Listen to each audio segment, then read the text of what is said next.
السلام علیکم۔ ایشا Pakistani YouTube channel کی طرف سے محمد حنیف نجم۔ سچے مسلمانوں اور اچھے پاکستانیوں، امید ہے آپ جہاں بھی ہوں گے خوش ہوں گے اپنے خاندان اپنے ہم وطنوں کے ساتھ۔ پڑھتے رہو درود مومنو، ڈیوٹی یہی تو ہے۔ پڑھتے رہو درود مومنو، ڈیوٹی یہی تو ہے۔ سارے جہاں کی مومنو، بیوٹی یہی تو ہے۔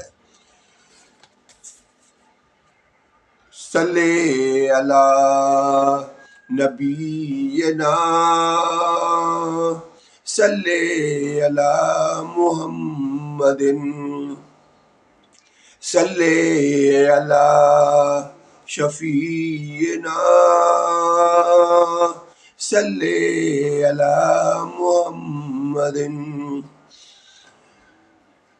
پیارے پاکستانیوں، آج کی ویڈیو میں ہم بات کریں گے گھر کے اندر ایک باپ کی حیثیت، ملک کے اندر ایک وزیر اعظم کی حیثیت۔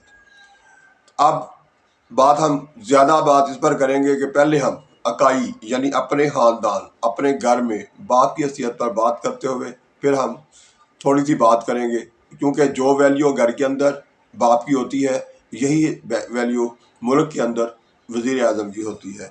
تو باپ دنیا کی وہ بہترین ہستی ہے جس کے کمرے کے باہر پڑے ہوئے جوتے بھی تحفظ کا احساس دلاتے ہیں۔ یعنی اس میں کہا یہ جا رہا ہے کہ باپ جو ہے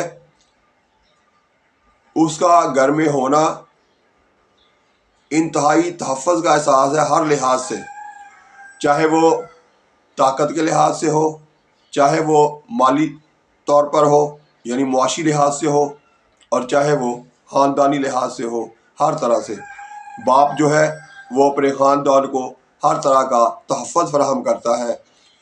تو باپ کی حیثیت جو ہے اس کے بارے میں یہ بھی یاد رکھنا ہے کہ جیسے یعنی ہمیں معلوم ہے کہ ماں کے قدموں کے نیچے جنت ہے، تو باپ کی ویلیو بھی اللہ تعالیٰ نے یہ رکھی ہے کہ وہ جنت کا دروازہ ہے۔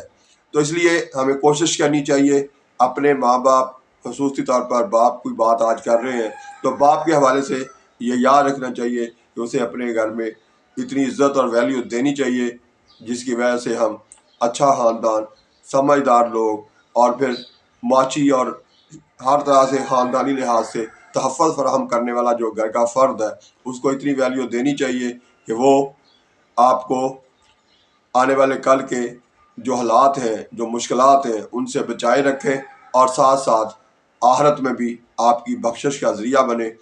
والدین کا خیال قرآن پاک میں رکھنے کو یہاں تک کہا گیا کہ جب وہ بوڑھے ہو جائیں تو ان کے آگے اف تک نہ کہو۔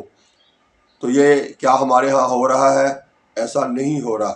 ہم لوگ اپنے والدین کو ویلیو جو ہمارا مذہب، ہمارا رب، ہمارے نبی محترم حضرت محمد خاتم النبیین صلی اللہ علیہ وآلہ وسلم دیتے ہیں وہ نہیں دی جا رہی، تو دینی چاہیے۔ بہت سارے خاندان ہیں جو اچھا سلوک کرتے ہیں وہ اپنی جگہ پہ، لیکن جو نہیں کر رہے ہمیں ان کی طرف بھی دیکھنا ہے، ان کو بھی یاد دلانا ہے کہ ہم جو کر رہے ہیں وہ غلط ہے، اسے درست کیجیے۔ بڑی خوش قسمتی ہے ہمارا یہ پاکستان میں جو خاندانی نظام چلتا ہے، بہت بڑی یہ خوش قسمتی ہے، بہت بڑی اچھائی ہے، لیکن کہیں کہیں کوئی برائی کی طرف بھی چلتا ہے۔ تو اللہ تعالیٰ انہیں بھی توفیق دے، ہم انہیں بھی یاد دلائیں گے کہ ہمیں آپس میں ایسا رویہ، ایسا خاندانی نظام جو ہمیں تحفظ دیتا ہے ہر لحاظ سے، اس کو کیسے برقرار رکھنا ہے، اس میں بہتری کیسے لانی ہے۔ اور اسی طرح سے باپ بھی اپنی جگہ پہ فرض ہے کہ وہ اپنی اولاد کے ساتھ ایک جیسا سلوک کرے، سب کے ساتھ برابری کا سلوک کرے، یہ بھی اپنی جگہ پہ فرض ہے۔ لیکن اس کے باوجود اگر باپ کہیں کوتاہی کر جائے تو اس کا مطلب یہ نہیں ہے کہ اولاد کو اس کے آگے اف کرنے کی اجازت ہے، نہیں، ان کو آگے سے کچھ بھی کہہ نہیں سکتے، کچھ کر نہیں سکتے، اس لیے کہ آپ کو تحفظ جو ہے وہ باپ ہی نے دینا ہے۔ اللہ تعالیٰ کے بعد دنیا میں واحد ہستی ہے جو آپ کا ہر طرح سے خیال رکھتی ہے، تو اس لیے آپ نے ان کو خوش رکھنے کی کوشش کرنی ہے۔ جب آپ خوش رکھیں گے تو ممکن ہی نہیں ہے کہ باپ جو ہے اپنی اولاد کے ساتھ ناانصافی کرے۔ تو اس لیے پیارے پاکستانیوں، ہم آپس میں ایک دوسرے کے ساتھ اچھا سلوک کرتے ہوئے یہ بات بھی یاد رکھیں گے کہ گھر میں اپنے والدین کو، اپنے ماں باپ کو اسی طرح سے چھوٹے بہن بھائی اپنے بڑے بہن بھائیوں کا جس طرح سے ہمارے ہوتا ہے اکثر گھروں میں کہ ہم ایک دوسرے کا خیال رکھتے ہیں، اس کو مزید بہتر کرنا چاہیے اور اس میں بہتری لانی چاہیے. اور اسی طرح سے بڑوں کا کام ہے کہ وہ چھوٹوں کے ساتھ شفقت سے پیش آئے، وہ بھی اپنا فرض ادا کرے. تو اس طرح سے سب مل جل کے جو ہمارا معاشرہ بنتا ہے یہ بہترین ہے. لیکن اب اس میں کچھ بے باکی چھوٹوں کی طرف سے جو حد سے زیادہ آتی جا رہی ہے اس کو بھی کنٹرول کرنا چھوٹوں کا بھی فرض ہے. تو اسی طرح سے جب سب مل جل کے رہیں گے، ایک دوسرے کی بات سنیں گے بھی، سنائیں گے بھی، اور اس سے تحفظ کو آگے بڑھائیں گے بھی، احساس کو آگے بڑھائیں گے، تو یہ بہتری اور مزید ہوتی چلی جائے گی. تو اسی طرح اب میں تھوڑی سی عام روٹین کی جو باتیں ہم کرتے ہیں اس کی طرف آتے ہیں. ہمیں سچ بولنا چاہیے. یہ بات روز کی ہوتی ہے، میری ہر ویڈیو میں کرتا ہوں، اس لیے کہ ہمارے معاشرے میں سچ جو ہے وہ آہستہ آہستہ کم ہوتا جا رہا ہے اور جھوٹ بولنا کی عادت جو ہے وہ بڑھتی جا رہی ہے، جس سے جھوٹ بولنے والوں کی تعداد بڑھتی جا رہی ہے.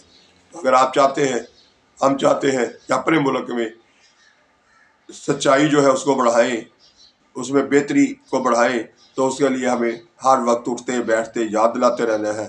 اور اس کے لیے بڑا آسان سا طریقہ ہے کہ جب جب کوئی سچ بولے، جب جب کوئی ایمانداری کی بات کرے تو اس کو حوصلہ افزائی کریں، چاہے اس کے لیے تالی بجائیں، چاہے اس کے لیے چہرے پہ مسکراہٹ سجائیں اور منہ سے شاباش کا لفظ نکالیں، گڈ کہیں اور ماشاء اللہ کہیں، سبحان اللہ کہیں. اس طرح سے ایک دوسرے کو احساس دلاتے ہوئے کہ آپ اگر سچ بول رہے ہیں تو ہم آپ کے ساتھ کھڑے ہیں اور انشاءاللہ تعالیٰ بہتری کی طرف بڑھتے چلے جائیں گے. اسی طرح سے جھوٹ بولنے سے بچنے کی پوری کوشش کریں. جب کوئی جھوٹ بولے تو اسے بھی احساس دلائیں کہ بھی آپ جھوٹ بول رہے ہیں، غلط بات کر رہے ہیں. اسی طرح سے جب کوئی غیبت کرتا ہے تو وہ سب سے بڑا گناہ ہے ہمارے معاشرے میں، جو سب سے زیادہ پھیل چکا ہے. غیبت جو ہے اس سے بھی بچنا چاہیے جتنا بھی ہو سکے. یعنی میں نے پہلے بھی یہی کہا کرتا ہوں کہ آپ کچھ بات کرنا چاہتے ہیں نا کسی کے متعلق، تو وہ یہ کریں کہ اس کی کوئی خوبیوں پر بات کر لیں. ضروری نہیں ہے کہ اس میں جو خامیاں ہیں اس پر ہی بات کرنی ہے، خوبیوں پہ بات کر لیں. اور اگر یہ بھی نہیں کر سکتا تو بہترین حال یہ ہے کہ جب بھی 2 لوگ یا 4 لوگ آپس میں بیٹھیں یا 2 سے زیادہ لوگ بیٹھے تو آپس میں باتیں کرنی ہے تو کوشش کریں اپنے اپنے متعین بتائیں کہ ہم نے کیا کرنا ہے، ہم کیا کر رہے ہیں اپنے ملک کے بہتری کے لیے، اپنے معاشرے کی بہتری کے لیے، اپنے خاندان کی بہتری کے لیے ہم کیا کر رہے ہیں. تو ہم اس پر بات کر لیں تو یہ سب سے بہترین ہو جائے گا. اپنے اپنے منصوبے بتائیں، اپنے اپنے منصوبے بنائیں، ایک دوسرے کو ظاہر کریں اور جو کیے ہیں کر کے دکھائے ہیں ان کا ذکر کریں. تو وہ یہ ایک تو دوسروں میں آپ کے آس پاس جو بیٹھے ہوئے ان سب میں بھی یہ احساس پیدا ہوگا کہ یار یہ کر سکتا ہے، یہ کر رہا ہے اپنے ملک کی بہتری کے لیے، اپنے خاندان کی بہتری کے لیے، اپنے مذہب کی سربلندی کے لیے یہ کر سکتا ہے تو ہم کیوں نہیں کر رہے. اس کا احساس پیدا ہوگا اور اگر آپ اچھے جا رہے ہیں تو دوسرے بھی آپ کے ساتھ اچھے راستے کی طرف چلنا شروع کر دیں گے، نیکی کے راستے کی طرف چلنا شروع کر دیں گے. تو یہ بہتری ہوگی. اس کے بعد کہ ہم جب بیٹھے جہاں بیٹھے اور دوسروں کے خلاف جو موجود نہیں ہیں ان کے خلاف باتیں کریں تو یہ غیبت ہے اور یہ بہت بڑا گناہ ہے. اور یہ بہت بڑی، اس لیے یہ بہت بڑا گناہ بھی اسے قرار دیا گیا ہے کہ اس سے تباہی بہت بڑی آتی ہے، نقصان بہت بڑا ہوتا ہے. وہ بات جو آپ کا وہ جو فرد جو ساتھی یا رشتہ دار موجود نہیں ہے جو آپ اس کے سامنے نہیں کر سکتے یا جس سے سامنے کرنے سے بگاڑ پیدا ہوگا، وہ بات اس کی عدم موجودگی میں بھی نہ کریں. بہتر ہے کہ کوئی اچھی بات کر لیں، کسی کی حمایت میں کر لیں، کسی کی طرفداری کر لیں، لیکن کسی کی برائی نہ کریں، کسی کے خلاف نہ بولیں. تو اس طرح اس غیبت سے بھی بچا جا سکتا ہے. اور سب سے بڑی بات یہ ہے کہ جو لوگ بیٹھے ہوئے ان میں سے کوئی اپنی اچھی بات بتائے یا اس کے اندر کوئی اچھائی ہے تو اس کی بات کر کے اس پر اسے شاباش دیں، اس پر اس کے لیے تالی بجائیں، چاہے وہ اس کا کارنامہ چھوٹا سا ہو یا بڑا سا ہو، اس کو خوشی سے سبحان اللہ کہیں، اس کے لیے اچھے الفاظ جو ہیں شاباش کے، گڈ، ویری گڈ، اس طرح کی اچھی بات اس کے ساتھ کر لیں جو موجود ہے. تو یہ زیادہ اچھا ہے. اسی سے معاشرے میں مزید بہتری ہوتی چلی جائے گی اور آنے والا کل نہ صرف ہمارا بلکہ ہمارے بچوں کا بھی بہتر ہوتا چلا جائے گا. تو پیارے پاکستانیوں، ہمیں کوشش کرنی ہے ہر قدم پر حوصلہ افزائی کریں، ہر قدم پر دوسروں کی ٹانگ کھینچنا چھوڑ دیں، اس سے باز رہیں اور حوصلہ افزائی کرنے کی طرف آئیں. ایک دوسرے کے لیے تالی بجائیں، ایک دوسرے کو شاباش دیں، ایک دوسرے کو گڈ ویری گڈ کہیں، اور ایک دوسرے کی اچھے کاموں میں حوصلہ افزائی کریں۔ اسی طرح سے اگر اللہ تعالیٰ نے آپ کو مال دے رکھا ہے تو اس کا بھی خرچ کریں، ایسی جگہ پہ کریں جہاں پر کوئی بہتری ہے چانس ہو، جہاں نقصان ہونے کا خطرہ ہو، جہاں کوتاہی ہو رہی، اس طرح کے کاموں میں اپنے پیسے کو، اپنے وقت کو، اپنی صلاحیتوں کو ضائع مت کریں۔ یہی کامیابی ہے۔ اور اٹھتے بیٹھتے جب تک ہمارے ملک میں شفاف الیکشن نہیں ہوتے، الیکشن کی بات کریں کہ ہمارے ملک میں جلد از جلد الیکشن ہونے چاہیے۔ فیس بک پہ ہیں تو وہاں پر ایسی جو ہے آپ تصاویر یا ایسی پوسٹیں جو ہے وہ شیئر کریں جس سے الیکشن ہونے کی طرف بات جائے۔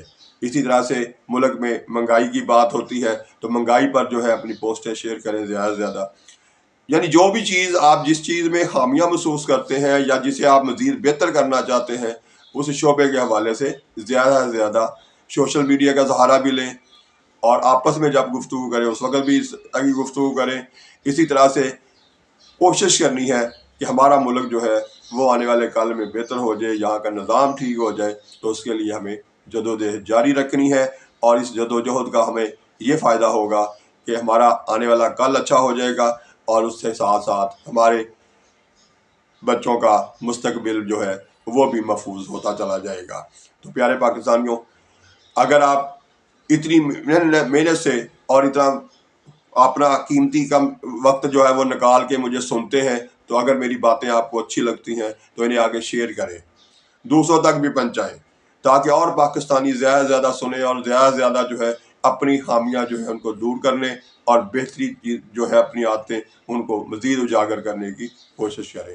پاکستان زندہ باد۔